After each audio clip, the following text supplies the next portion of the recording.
Road ప్రమాదాల నివారణ, traffic నియమాలపై ప్రజల్లో అవగాహన పెంపు లక్ష్యంగా నిర్వహిస్తున్న అరైవ్ అలైవ్ కార్యక్రమం చివరి రోజు నల్గొండ జిల్లా కేంద్రంలో విస్తృతంగా సాగింది. గడియారం సెంటర్ వద్ద Nalgonda 2 town police station traffic పోలీసుల ఆధ్వర్యంలో ప్రత్యేక అవగాహన కార్యక్రమం నిర్వహించారు. వాహనదారులు, పాదచారులకు ట్రాఫిక్ నిబంధనలు, మోటార్ వెహికల్ చట్టాల ప్రాముఖ్యతను వివరించారు. రోడ్డు ప్రమాదాల నివారణ, ట్రాఫిక్ నియమాలపై ప్రజల్లో అవగాహన పెంపు లక్ష్యంగా నిర్వహిస్తున్న అరైవ్ అలైవ్ కార్యక్రమం చివరి రోజు నల్గొండ జిల్లా కేంద్రంలో విస్తృతంగా సాగింది. గడియారం సెంటర్ వద్ద Nalgonda 2 town police station traffic పోలీసుల ఆధ్వర్యంలో ప్రత్యేక అవగాహన కార్యక్రమం నిర్వహించారు. వాహనదారులు, పాదచారులకు ట్రాఫిక్ నిబంధనలు, మోటార్ వెహికల్ చట్టాల ప్రాముఖ్యతను వివరించారు. రోడ్డు ప్రమాదాల్లో తమ పిల్లలను కోల్పోయిన పలువురు తల్లిదండ్రులు కార్యక్రమానికి హాజరై భావోద్వేగానికి గురయ్యారు. హెల్మెట్ ధరించకపోవడం, నిర్లక్ష్యంగా వాహనాలు నడపడం వల్లే తమ పిల్లలను కోల్పోయామని, ఇలాంటి విషాదాలు మరెవరికి జరగకూడదని వాహనదారులను కోరారు. ప్రతి ఒక్కరూ హెల్మెట్ ధరించి ట్రాఫిక్ నియమాలు పాటించి తమ ప్రాణాలను తామే కాపాడుకోవాలని విజ్ఞప్తి చేశారు. ట్రాఫిక్ సిఐ మహాలక్ష్మయ్య మాట్లాడుతూ, ప్రమాదం ఎప్పుడు ఏ రూపంలో వస్తుందో చెప్పలేమని అన్నారు. అందుకే హెల్మెట్, సీట్ బెల్ట్ వంటి రక్షణ చర్యలు తప్పనిసరిగా పాటించాలని సూచించారు. ఎస్ఐ సైదులు మాట్లాడుతూ, జిల్లా ఎస్పీ శరత్ చంద్ర పవార్ ఆదేశాల మేరకు జిల్లా వ్యాప్తంగా అరైవ్ అలైవ్ కార్యక్రమాలు నిర్వహిస్తున్నామని తెలిపారు. చివరి రోజు ఎలాంటి చలాన్లు విధించకుండా ప్రజలకు అవగాహన కల్పించడమే లక్ష్యంగా ఆటో, టాక్సీ డ్రైవర్లు, వాహనదారులు, పాదచారులతో ప్రత్యేక సమావేశాలు నిర్వహించామని చెప్పారు. వాహనదారులకు హెల్మెట్, సీట్ బెల్ట్ ప్రాముఖ్యతను వివరించి ట్రాఫిక్ నియమాలు తప్పనిసరిగా పాటించాలని సూచించారు. జీబ్రా క్రాసింగ్ వినియోగం, రోడ్డు దాటే సమయంలో తీసుకోవాల్సిన జాగ్రత్తలపై అవగాహన కల్పించారు. తల్లిదండ్రులు హెల్మెట్ ధరించేలా విద్యార్థుల ద్వారా సందేశం చేరవేయాలని పిలుపునిచ్చారు. కార్యక్రమంలో ట్రాఫిక్ ఎస్ఐ విజయాబాయి, ట్రాఫిక్ సిబ్బంది, 2 టౌన్ పోలీస్ సిబ్బంది, ఉపాధ్యాయులు, విద్యార్థులు పాల్గొన్నారు. ఇనాగ్రేషన్ చేసిండ్రు. జిల్లా ఎస్పీ శరత్ చంద్ర పవార్ గారి ఆదేశాల ప్రకారం అందరూ కూడా, సార్ యొక్క ముఖ్య ఉద్దేశం ఎవరు కూడా హెల్మెట్ లేకుండా ప్రయాణం చేయొద్దు, అందరూ హెల్మెట్తో ఉండాలి అనేది సార్ యొక్క ముఖ్య ఉద్దేశం. దాంట్లో అది కూడా సేఫ్టీ అనేది ఉంది. అది ఎందుకు చెప్తున్నామంటే, రోడ్ యాక్సిడెంట్స్లో ఎక్కువ హెడ్ ఇంజరీ తోటి చనిపోతున్నారు. హెడ్ ఇంజరీ కాకుండా మనం ప్రాణాలన్నా కాపాడుకోవాలి అంటే, యాక్సిడెంట్ని మనం నివారించడానికంటే మనం ప్రాణాన్ని కాపాడుకోవాలి. యాక్సిడెంట్ని ఎవరు యాక్సిడెంట్ అంటే దాన్ని అనుకోకుండా జరిగేదే, దాన్ని ఎవరు మనం ఆపలేం. సెల్ఫ్ ఎంత డిఫెన్సివ్ డ్రైవింగ్ చేసినా, ఆపోజిట్ డ్రంక్ అండ్ డ్రైవ్ వచ్చి యాక్సిడెంట్ చేసిన అనుకోండి, ఎంతో మంది డ్రంక్ అండ్ డ్రైవ్ చేసి ఫుట్పాత్ని ఎక్కిస్తున్నారు, ఫుట్పాత్ మీదకి పోతున్నాయి, జనాల మీదకి పోతున్నారు, ప్రాణాలు అనుకోకుండా పోతున్నాయి యాక్సిడెంట్స్ అవన్నీ.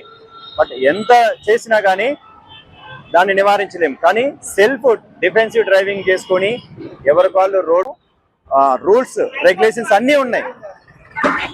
లెఫ్ట్ సైడ్లో డ్రైవింగ్ చేయాలి, రైట్లో ఓవర్టేక్ చేయాలి, యూటర్న్ ఎక్కడుందో మార్కింగ్, యూటర్న్ అహెడ్ అనేది బోర్డు ఉంటుంది, ఖచ్చితంగా రోడ్ మార్కింగ్ చూసుకొని క్రాస్ కావాలి. ఆ స్పీడ్ ఉంటుంది, స్పీడ్ లిమిట్ బోర్డు ఉంటుంది, 30 అని రాసి ఉంటుంది. 30 అంటే 30 km/h అని వెళ్ళాలి అని అర్థం. 60 అని రాసి ఉంటుంది, 60 km/h అని వెళ్ళాలి అని అర్థం. స్పీడ్ అవన్నీ 30, 60, 80, 100 హైవేలలో స్పీడ్ లిమిట్. ఆ లిమిట్ని ఎవరూ ఫాలో కావట్లేదు. ఇక యాక్సిడెంట్స్ ఎందుకు ఆపాలంటే ఎవరు ఆపుతారు? ప్రతి దగ్గర పోలీస్ అనేది ఉండి చలాన్ చేయగలుగుతారా? ఈయన 100 మీటర్ దాటిపోయిండు అని చెప్పి అన్ని మనం ఫారిన్ లాంట్లో వాళ్ళకు సైరన్ వస్తుంది. ఆ సైరన్ వస్తే ఇమీడియట్గా పోలీస్ అక్కడికి వెళ్ళి నువ్వు ఎవరు లిమిట్ క్రాస్డ్ అని చెప్పి ఆ వెహికల్ ఆపి ఆయనకి చలాన్ చేస్తారు. అంత ఇంకా డెవలప్ కావాలా మనం. ఒక వెహికల్ హైవేలో వెళ్తుంది అంటే, ఓవర్ స్పీడ్ లిమిట్ క్రాస్ అవుతుంది అని అంటే ఆయనకి సైరన్ వస్తుంది, ఆయనకు వచ్చి చలానా చేస్తారు ఇమీడియట్గా. ఆయన నో క్వశ్చన్, ఆయనకు అర్థమైపోతుంది నాకు ఎందుకు పోలీస్ ఆపారు, నన్ను ఎందుకు చలాన్ చేశారు అనేది ఆయనకి ఆటోమేటిక్గా అర్థమైపోతుంది. ఓ నేను ఐఎమ్ క్రాస్ మై లిమిట్ అని. ఇక్కడ మనకి ఆ భావన రావాలా. ఇది ఎంతమందికి చెప్తున్నా కానీ అది అర్థం కావట్లేదు. అందుకే ఈరోజు చలానా వేయడం కాదు, ఎన్ఫోర్స్మెంట్లో మేము రోజు చలాన్ చేసి వాళ్ళని చేయడం కాదు, వాళ్ళకి వాళ్ళు అవేర్నెస్ రావాలి. వయలేటర్స్కి ప్రతి ఒక్కళ్ళు ఉన్నారు. ఎవరు మిర్యాలగూడ హైవే బైపాస్ లో ఎందుకంటే నేను ఎంతో మందికి రక్తదానం చేస్తున్నాను. నా ఫౌండేషన్ ద్వారా, అమ్మ ఫౌండేషన్ ద్వారా నల్గొండ జిల్లాలో మన 2 టౌన్ వారికి అలాగే అందరికి కూడా తెలుసు. నేను ఎంతో సార్లు చెప్తుంటాను, ఈ ర్యాష్ వెళ్తే మన కుటుంబంలో ఎంతో మంది బాధపడుతున్నాను. ఈ రోజు మా కొడుకు యాక్సిడెంట్ అయి చనిపోవడం వల్ల నేను కూడా బాధపడుతూ ఈరోజు, అందుకని ప్లీజ్ దయచేసి చెప్తున్నాను, ప్రతి ఒక్క ఇంట్లో కుటుంబం ఉంటది, ఒక్క కొడుకు నాకు, అతను కూడా చనిపోయారు. ఈ రోజు ఫ్యామిలీ ఎంత బాధపడుతుంది. మిమ్మల్ని నమ్ముకొని మీరు పెట్టుకోండి, మొబైల్ మాట్లాడుతూ కూడా ఇవన్నీ చెయ్యకండి. ఎందుకంటే నేను ఈ బాధ భరిస్తున్నాను, నా సొంత కొడుకే అండి. ఈ రోజు నేను మీడియా ముందుకు ప్రతిరోజు నా దగ్గరికి రక్తం అక్క అది కావాలి ఇది కావాలని వస్తున్నారు. అందులో నా కొడుకుని చూసుకొని నేను బతుకుతున్నాను. మీరు అర్థం చేసుకోండి, నాలాంటి కొడుకు ఎవరు కూడా బాధపడద్దు. ఒక్కసారి మీ జీవితాల కోసం, అది మన యాక్సిడెంట్ అయితే ఎలా ఉందో తెలుసు అన్న, ఒక హెల్మెట్ లేకపోతే పుచ్చకాయ అన్న కొంచెం పుచ్చకాయ చాలా సెన్సిటివ్ ఉంటది కదా, అంతకన్నా మన బ్రెయిన్ అనేది చాలా సెన్సిటివ్ ఉంటది. మీరు చాలా ఆలోచించుకోండి, ప్రతి ఒక్కరు కూడా హెల్మెట్ అనేది పెట్టుకొని నడిపించండి.